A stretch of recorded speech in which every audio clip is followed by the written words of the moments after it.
The floor on the 47th level of Aurelia Tower was still wet when Darius Whitaker pushed open the wrong door. He was just a janitor, a single father working the night shift to buy breathing medicine for his 8-year-old daughter. He was not supposed to be here. He was not supposed to see any of this. But there she was. Cassandra Quinn, the most powerful CEO in Kingsmere, standing half-dressed behind the frosted glass panel, her back wrapped in a rigid medical brace. Her skin mottled with bruises so deep they looked like shadows that had never left. She turned. Their eyes met. And nothing for either of them would ever be the same again. If you're new here, subscribe and turn on notifications. We tell stories like this every week. Darius Whitaker had not slept more than 5 hours in a single stretch for the past 2 years. That was not a complaint, it was just the math of his life. The night shift at Aurelia Tower ran from 10 in the evening until 6 in the morning. By the time he got home to the South Lantern apartment, Noelle was usually already awake, sitting at the kitchen table with her inhaler beside her cereal bowl like it was just another utensil. He would make her breakfast, check her breathing, walk her to the school bus stop, and then sleep for a few hours before the whole cycle began again. There was no room in that schedule for self-pity, so he had stopped making room for it a long time ago. The apartment on Greer Street was the kind of place that required a certain willingness to overlook things. The radiator knocked every night around 2 in the morning. The bathroom tiles had a crack running from the floor to the middle of the wall that the landlord had been promising to fix for 8 months.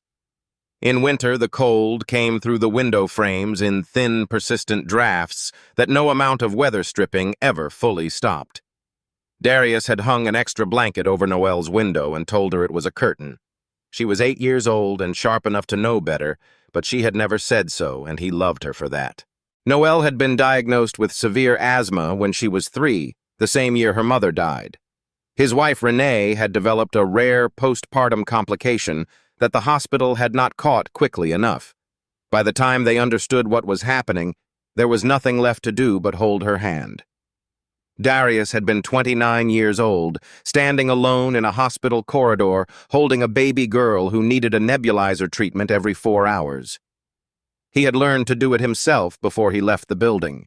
The medication Noelle needed, the kind that actually worked, that kept her lungs open through the night, without leaving her shaky and exhausted the next morning, was not covered by his insurance plan. The cheaper alternative worked most of the time. Most of the time was not the same as all of the time, and every parent of a sick child understood that the gap between those two phrases was where the real fear lived. Every month, Darius looked at his bills and made the same quiet calculation: rent, electricity, groceries, and then the medication, the better one or the worse one. He had never chosen the worse one. It meant other things went unpaid a little longer, but he had never chosen the worse one. Aurelia Tower stood at the center of Kingsmere's financial district, 49 floors of glass and steel that reflected the sky in a way that looked almost aggressive, like the building was daring you to find something more impressive. The company that owned the building and most of what happened inside it was Orion Crest Global, a healthcare investment firm whose name appeared on medical funding announcements, hospital acquisition filings, and occasionally congressional testimony. It was the kind of company that most people had never heard of, but that quietly shaped the cost of the prescription drugs they bought every month. Darius did not think about any of that on most nights. He thought about the floors. He thought about whether the supply closet on the 32nd level had been restocked with the correct cleaning solution, because the wrong one left streaks on the wood paneling that the daytime supervisor always noticed and always noted in the logbook with his name attached. He thought about getting home before Noelle woke up. His supervisor on the night shift was a man named Reggie Slade, who had worked in building services at Aurelia Tower for 11 years and treated that tenure like a form of territorial ownership. Reggie was not cruel in any dramatic way. He exercised his authority in smaller, more efficient ways. The least desirable assignments went to whoever was least likely to push back, and the logbook entries that carried written warnings always seemed to find their way to the same handful of names. Darius had been on that list more than once. He understood the system. and he worked within it because the alternative was a confrontation that could cost him the job, and he could not afford to lose the job. It was on one of those unremarkable nights about a month before everything changed that Darius was mopping the 47th floor corridor when he caught the tail end of a phone call coming from behind a half-open door. The voice was male, unhurried, and cold in the specific way that people were cold when they had decided something and were simply waiting for the outcome. He caught only one sentence before the door shifted and the sound disappeared. "We just need to wait for her to fall." Darius did not know who was speaking or who they were speaking about. He noted it the way he noted most things on that floor, carefully, quietly, and without drawing attention to himself, and he kept moving. On the night everything changed, Reggie had found him near the service elevator and told him that the crew member assigned to the 47th level had called in sick. Someone needed to go up and check the hallway near the executive wing. There had been a minor malfunction in the sprinkler sensor during a storm, and maintenance had cleared the system. But the carpet near the corridor junction needed to be assessed for water damage. Reggie said it as though he were doing Darius a favor by choosing him. Darius took the assignment without comment, loaded his cart, and rode the service elevator up. The 47th floor was different from the lower levels in the way that expensive things were different from their cheaper versions, not louder or more obvious, but quieter, more deliberate. The hallway carpet was thick enough to muffle footsteps entirely. The lighting was lower and warmer. Everything on this floor communicated the same single message. The people who worked here did not need to be reminded of anything. Darius found the water seeping out from under the door of the executive suite at the far end of the hall. It was not a flood, just a slow, dark stain spreading across the carpet from the gap beneath the door. He knocked. No answer. He knocked again louder and identified himself as building services. Still nothing. The light under the door was on. If he left without addressing the water and the carpet was damaged, there would be a report. His name would be in it. He had enough of those already. He opened the door. What he saw on the other side of the frosted glass partition stopped him before he had taken a full step into the room. Cassandra Quinn was standing with her back partially turned, her suit jacket already removed. Her left arm braced against the wall as she struggled with the buttons of her dress shirt. The shirt was open at the shoulder, and beneath it, wrapped tight around her torso from her lower ribs, up to the base of her neck was a rigid orthopedic brace. The kind used for serious spinal or rib injuries, the kind that was not a precaution, but a necessity. The exposed skin along her shoulder blade and down her left side was bruised in a way that Darius had only seen once before in a photograph of a man who had been in a car accident that totaled the vehicle. He did not move. He did not speak. He was not sure he was breathing. Cassandra turned her head and saw him through the glass. The pain in her expression did not disappear. It simply rearranged itself into something harder and colder. Her voice, when it came, was completely controlled. "Get out," she said. "Right now." Darius backed out of the room. He pulled the door shut behind him and stood in the hallway for a moment, his hand still on the handle. Then he walked to the service elevator and rode down in silence. He did not sleep when he got home that morning. He lay on his back on the couch while Noelle slept in the next room and stared at the ceiling and tried to calculate what he had just lost. A man in his position did not stumble into the private space of the most powerful executive in the building and walk away from it with his job intact. He thought about Noelle's medication. He thought about the heating bill that was already 2 weeks overdue. He thought about the look on Cassandra Quinn's face, not angry, not frightened, but calculating even in pain, and he could not decide whether that made things better or worse. The next evening he showed up for his shift anyway because there was no other realistic option. He swiped his card at the lobby entrance. The light turned green. He stood there for a moment, not quite trusting it, then walked through. Reggie Slade was at the ground floor station when Darius arrived, and there was something in the way Reggie looked at him a fraction too long, a fraction too carefully, that told Darius his supervisor had already heard something. Not the details, maybe, but enough to be watching. Darius had been at his cart for less than 20 minutes when one of the executive assistants from the upper floors came down and told him that Ms. Quinn wanted to see him. Not security, not HR. Ms. Quinn herself. He rode the elevator to the 47th floor for the second time in less than 24 hours. This time the door to the executive suite was open, and Cassandra Quinn was seated behind her desk in a dark blazer, her posture straight, her expression giving away nothing. The brace was invisible beneath her clothing. She looked to anyone who did not know what he knew exactly, like the woman the newspapers photographed at industry conferences, composed, precise, and entirely in control. She did not ask him to sit. She said, "I know what you make. I know what you owe. I know about your daughter's medication and the insurance gap and the back rent on Greer Street." She said it without apology, as though the invasion of his privacy was simply a necessary step in a logical process. 3 months ago, I was in a car accident. My ribs, my spine, and my shoulder are not fully healed. If the board finds out before the Helix Care deal closes, they will use a clause in my contract to remove me from the negotiation. I need someone who can be present with me outside of business hours, who can respond if something goes wrong physically, and who will not speak about any of it to anyone. Darius stood in front of her desk and said nothing. He was listening, but he was also doing the same quiet calculation he did every month at the kitchen table, only this time the numbers were different, and the stakes on both sides were higher than anything he had dealt with before. Cassandra told him the terms $4,000 per week, a private health insurance plan for Noelle that covered the medication she actually needed, and a move to a safer apartment in the North Vale district whenever he was ready.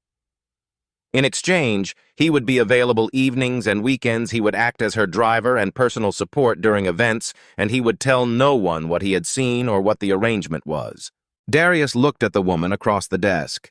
He thought about the way she had looked behind that frosted glass, not powerful, not untouchable, just a person trying to hold herself upright against something that was breaking her apart. He thought about Noelle reaching for her inhaler in the dark. He said yes. He was not sure walking back to the elevator whether he had just made the best decision of his life or the worst one. What he did know was that for the first time in 2 years, the math had come out differently. The suit did not fit the way he expected it to. Not because it was the wrong size. Cassandra's assistant had arranged it with the kind of quiet efficiency that suggested this was not the first unusual request she had processed, but because Darius kept catching his own reflection in the elevator doors and not quite recognizing the person looking back. He had spent 3 years being invisible in this building. The suit made him visible in a different way, and he was not sure yet whether that was better or worse. The arrangement began on a Wednesday. By Friday, the looks had already started. It was not one thing, it was the accumulation of small moments that added up to something heavier over time. A security guard whose eyes stayed on Darius a beat too long as he stepped out of the executive elevator. A cluster of mid-level managers who went quiet in the hallway when he passed, then resumed talking the moment he was far enough away. Nobody said anything directly because nobody needed to. The message moved through the building the way all unspoken things did, through eye contact, through the slight adjustment of posture, through the particular quality of silence that meant something was being thought but not said. Reggie Slade was not subtle about it. He would linger near the ground floor station when Darius arrived, making small comments to whoever was nearby, nothing accusatory, just loud enough to be heard, just vague enough to be deniable. He began circulating the suggestion quietly and persistently that Darius's sudden proximity to the CEO indicated something improper. Nobody confirmed it. Nobody needed to. The insinuation was enough, and Reggie understood how insinuation worked better than most people. What made it harder was that Darius could not explain himself to anyone. The people who might have been sympathetic, the other night shift workers, the men he had eaten lunch with in the basement break room for 3 years, were now separated from him by a distance that had nothing to do with physical space. He had crossed a floor they had not crossed. That was enough. The work itself was stranger than he had anticipated. Cassandra did not ease him into it. The first evening, she handed him a printed schedule for the following 2 weeks and a medical kit with her prescriptions labeled and organized by time of day, and told him that she expected him to be familiar with the dosing instructions before the next morning. There was no orientation, no explanation beyond what she had already said in their first meeting. She communicated by assuming the person across from her was competent enough to figure it out and accountable enough to say so if they weren't. Darius figured it out.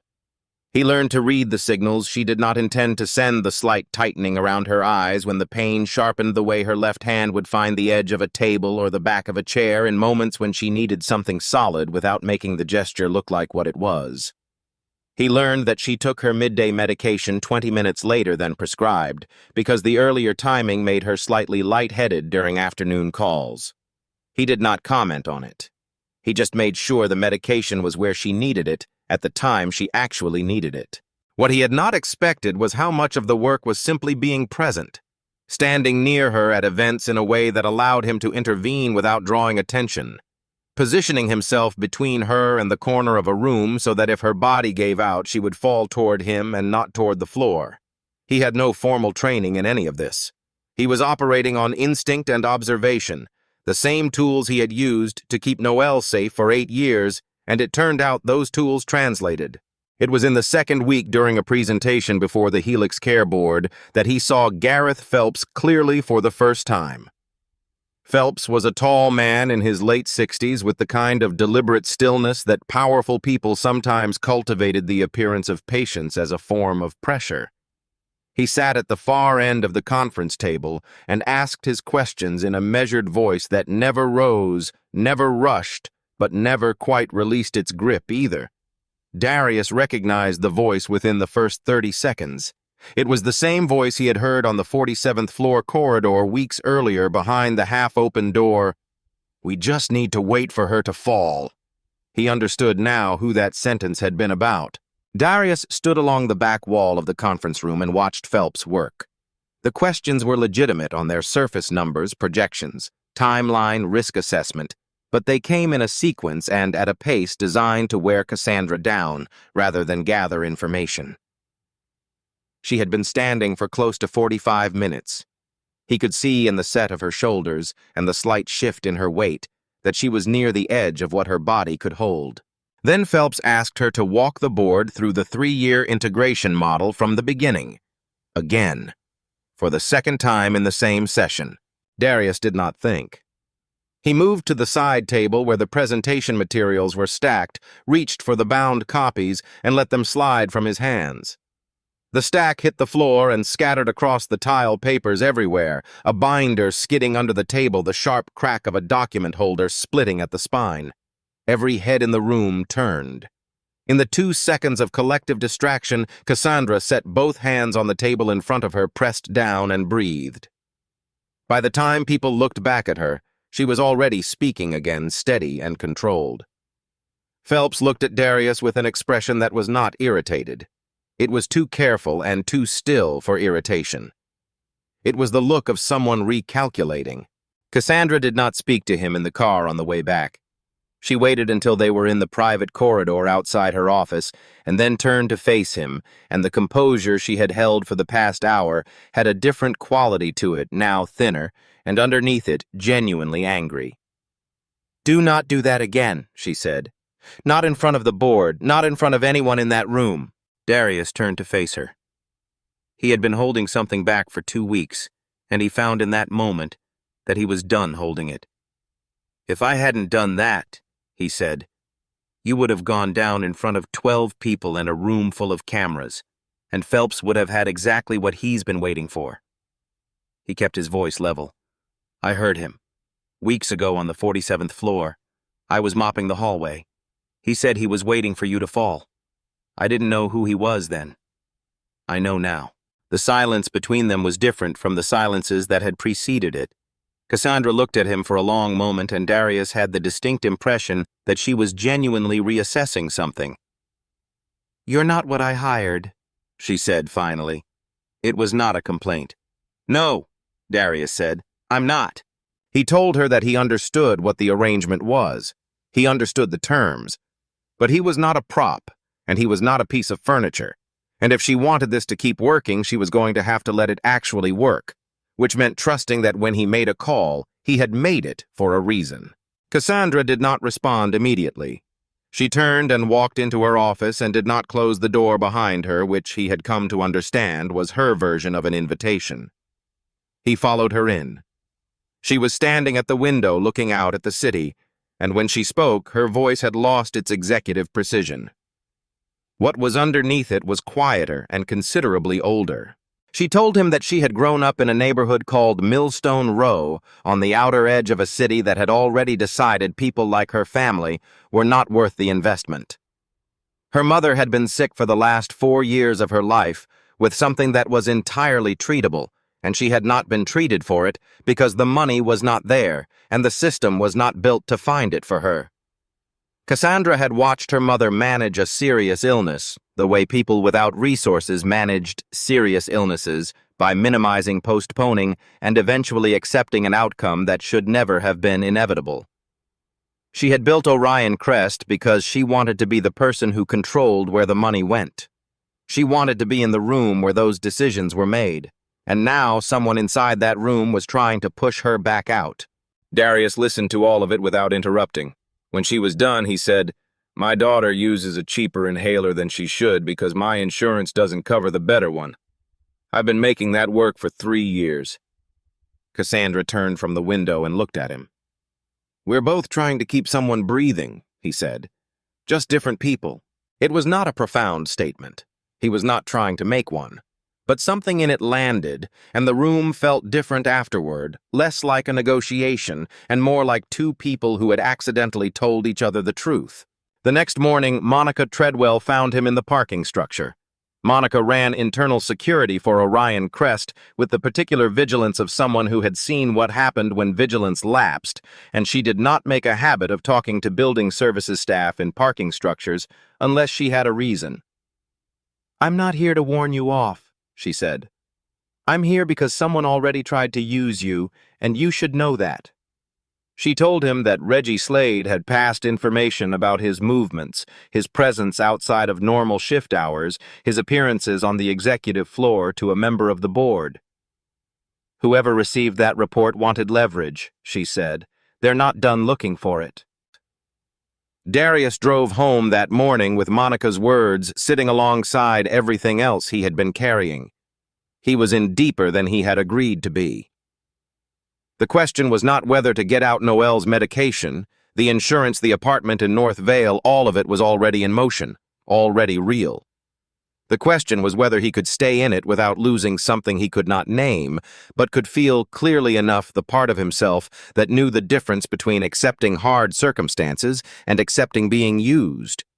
He did not have an answer yet, but he understood for the first time that the question was worth asking. The gala at Lumen House was the kind of event that existed to remind everyone in the room of the distance between themselves and everyone outside it. The hotel had been built in the 1920s and had never fully let go of that era. The ceilings were high, the chandeliers were heavy, and the light they produced was warm in a way that made everyone look slightly more important than they were. Cassandra's speech was scheduled for 9:15, allocated 12 minutes on the program positioned between a video tribute and the evening's donor recognition segment. Darius had driven her there, and now stood near the back wall of the main ballroom, close enough to move quickly far enough from the center of the room that he did not draw attention.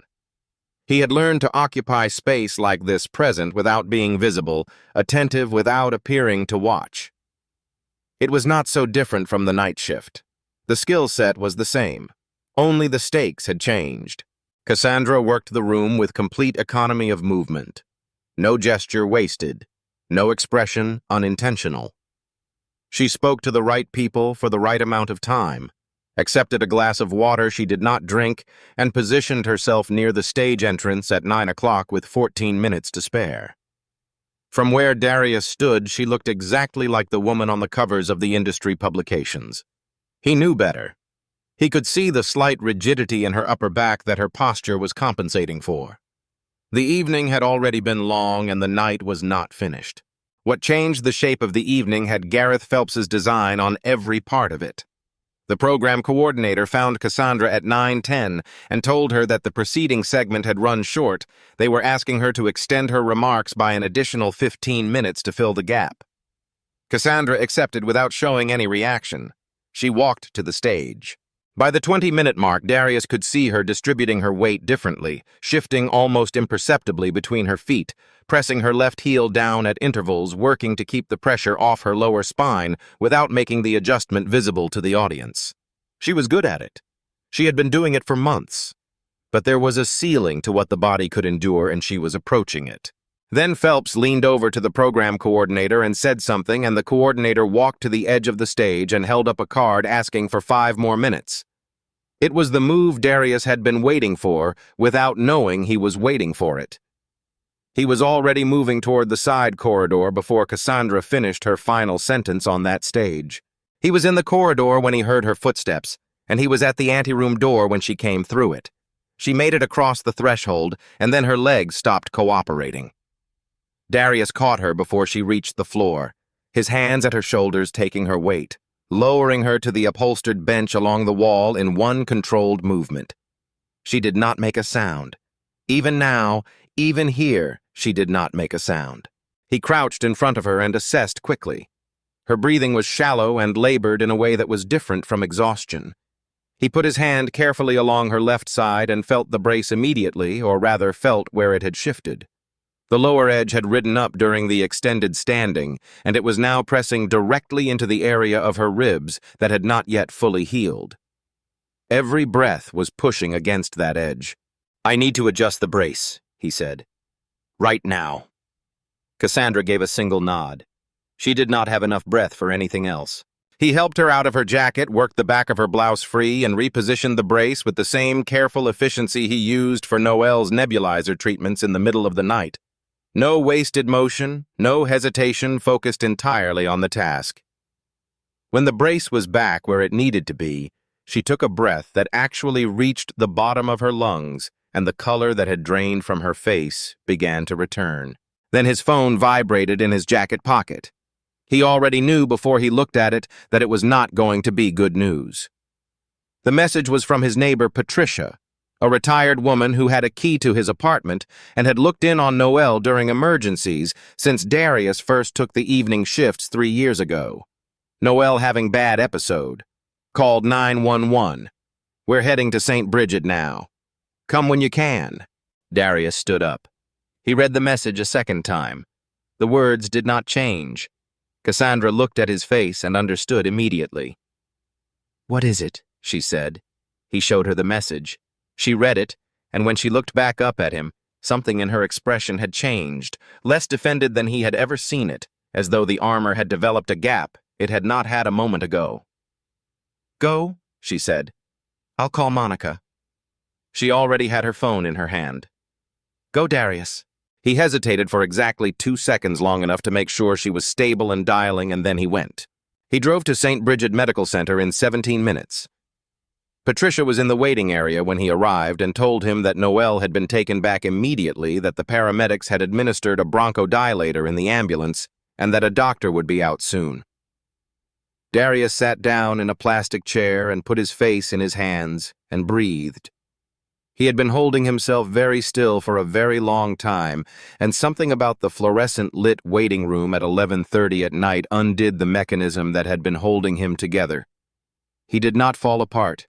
He was a parent, and the waiting room required him to stay present, but he felt for the first time in weeks the full weight of everything he had been carrying without setting down.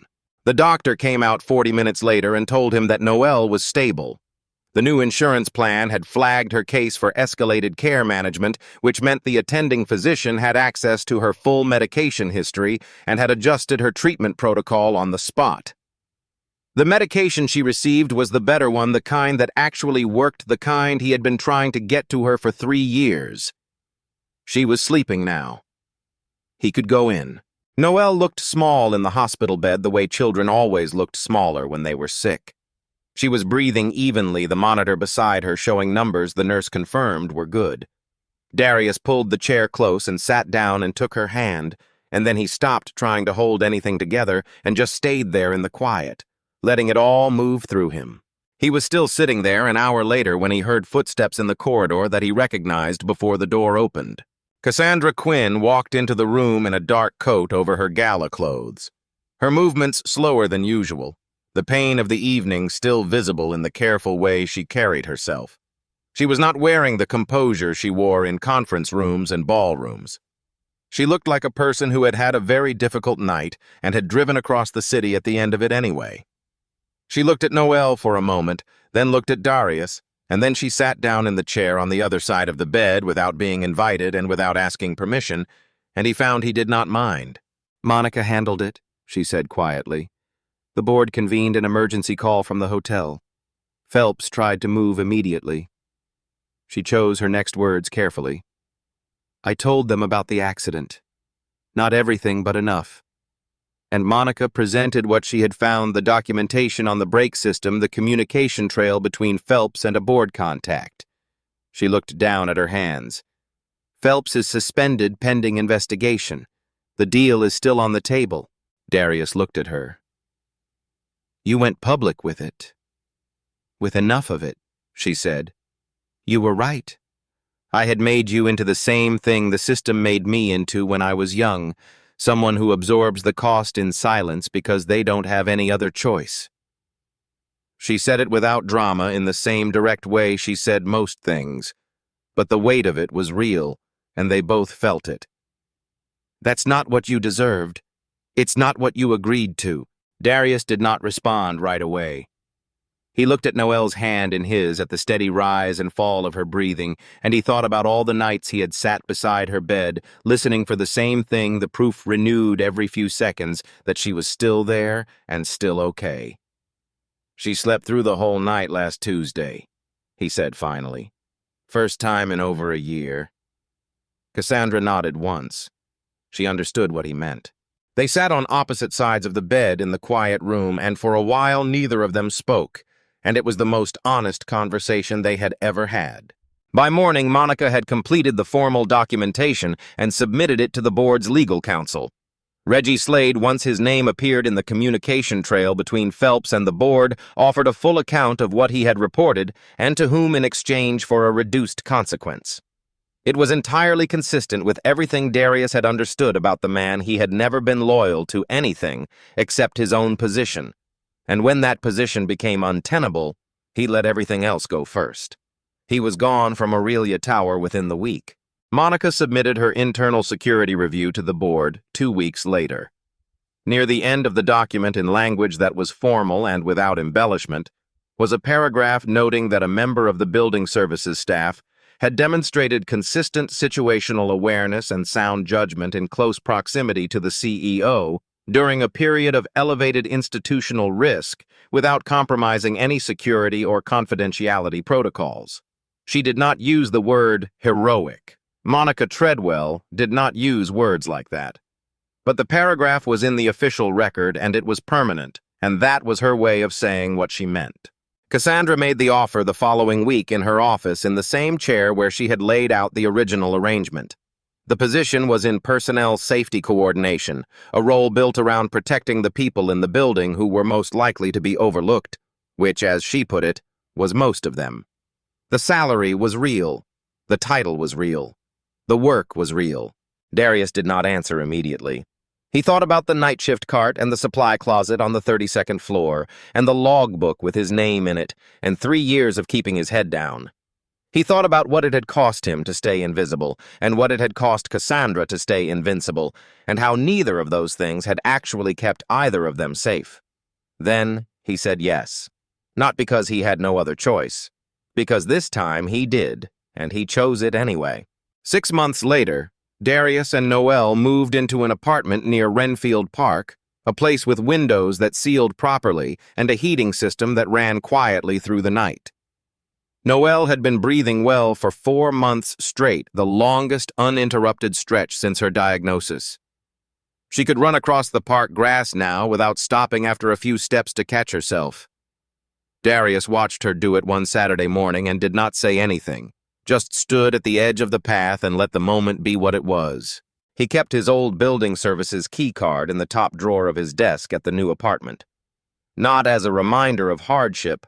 He did not need the reminder, and the hardship had never been something he was ashamed of, but because it marked a specific point in time. The point when he had pushed open a door he was not supposed to open, and discovered that the most powerful woman in the building was just a person in pain who had run out of ways to ask for help, and that he had been the one standing there when she finally needed someone to stay. Cassandra returned to work in the new year. She was not the same person she had been before the accident, Or more precisely, she was no longer performing the version of herself that she had decided the job required.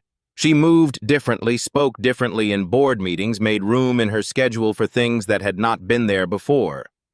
She established a healthcare assistance fund for the families of Orion Crest's lowest-wage employees, covering the kinds of gaps that insurance plans reliably failed to address.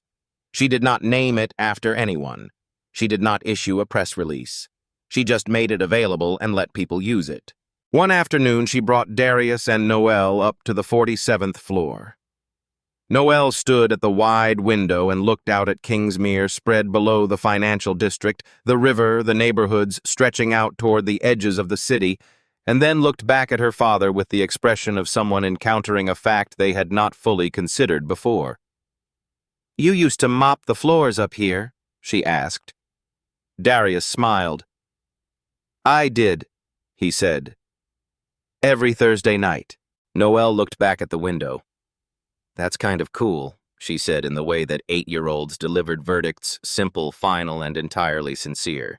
Darius looked at her and then at the city below, and then at the floor beneath his feet, the same floor he had mopped in the dark for 3 years, invisible to everyone who walked across it.